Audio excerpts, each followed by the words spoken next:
Daí a gente falou sobre o governo geral, né? Então, quais eram as obrigações, então, do Tomé de Souza?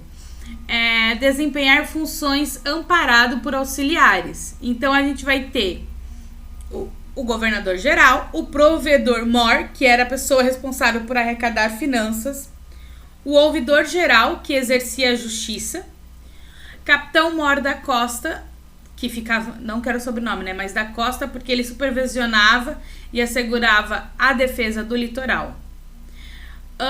O que aconteceu? Esse governo geral teve que ocupar uma capitania. Eles escolhem a capitania da Bahia e fundam a cidade de Salvador. E Salvador, então, passa a ser o principal centro administrativo da colônia. Podemos dizer, então, que nesse momento Salvador torna-se a capital dessa colônia. E que Salvador será a capital da colônia por um bom tempo. A ideia era punir quem atacasse essa capitania, principalmente os ameríndios, tá? Que são, no caso, índios americanos que viviam nessa região, ou os indígenas. E a ideia, então, era que essa capitania geral, esse governo geral conseguisse fazer com que as capitanias no Brasil crescessem, tá?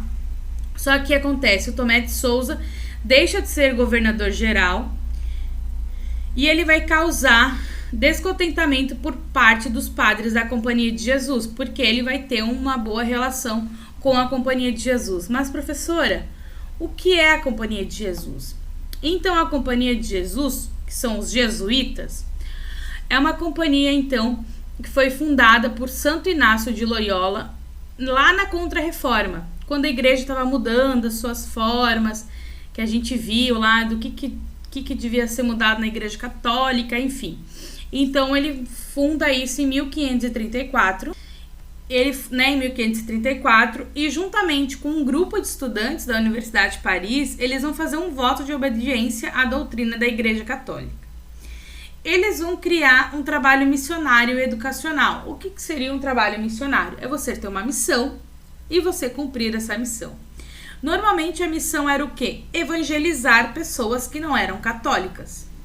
E diziam que isso estaria relacionado a educar, pois naquele momento a educação ainda estava ligada muito à questão religiosa. Então, em 1549, o ano que eles chegam é o ano que chegam ao Brasil. Eles começam então esse trabalho de evangelizar os povos indígenas, catequizar esses povos. Tanto os povos indígenas quanto os imigrantes africanos que vieram em condições de escravos e imigrantes europeus que não eram católicos, tá? E como eu falei, esse primeiro grupo foi trazido por Tomé de Souza, então eles criam uma boa relação com o Tomé de Souza. A gente tem que lembrar que a Igreja Católica tá lá na Contra-Reforma, estava perdendo muitos fiéis. E para tentar aumentar o número de fiéis, você tenta pegar pessoas que não são católicas e transformar elas em católicas, mesmo que elas não queiram, mesmo que elas tenham as suas crenças. Então, esse trabalho de catequizar era, em alguns momentos, cruel, tá? Ele não era uma coisa boa àqueles povos. Então, a ideia aqui, né, em nome de Deus e do Estado, a labuta da Companhia de Jesus na América Portuguesa. Então, o trabalho deles vai ter a supervisão do Padre Manuel da Nóbrega, que é esse aqui. E eles faziam parte do projeto colonizador. Então, a ideia era propagar a fé e salvação das almas dos indígenas, pois para eles esses indígenas não tinham almas, afinal eles não eram católicos e eles precisavam ser católicos. Costumes que deveriam ser combatidos, a antropofagia, que a gente viu que era uma prática dentro de rituais. O pajé, eles queriam então que o pajé não tivesse mais a influência que ele tinha, afinal o pajé era o líder religioso dos indígenas, né? A nudez, então eles começaram a entregar roupas para os indígenas que eles estavam catequizando. A poligamia, ou seja, o casamento entre o homem e 2, 3 mulheres, 4 mulheres, mas era uma prática comum dos indígenas e não tinha problema nenhum. E que eles parassem de guerrear, então, com os portugueses.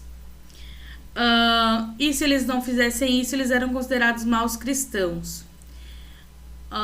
E alguns cristãos que vão ali, alguns padres, eles vão entender esses indígenas, tá? E eles vão adotar os costumes indígenas, isso que é interessante. E eles dizem que esses padres prejudicam o projeto evangelizador. Mesmo depois de tudo isso, os indígenas voltam aos seus costumes. E daí a alternativa para eles entenderem de vez o poder da igreja era escravizar os indígenas. Ou seja, a conversão para o catolicismo a partir do medo, tá? A gente vai ter os jesuítas fazendo suas aldeias, e ali eles vão ter novo modo de vida, aonde eles vão proibir, então, como a caça, a pesca desses indígenas, e caso não fosse seguidos, eles eram castigados com açoites, tá? E por causa disso, nessas aldeias indígenas não precisava de escravos africanos, pois eles eram os próprios indígenas escravizados. E é isso, tá? A gente depois vai entrar agora nos engenhos, mas por enquanto é isso.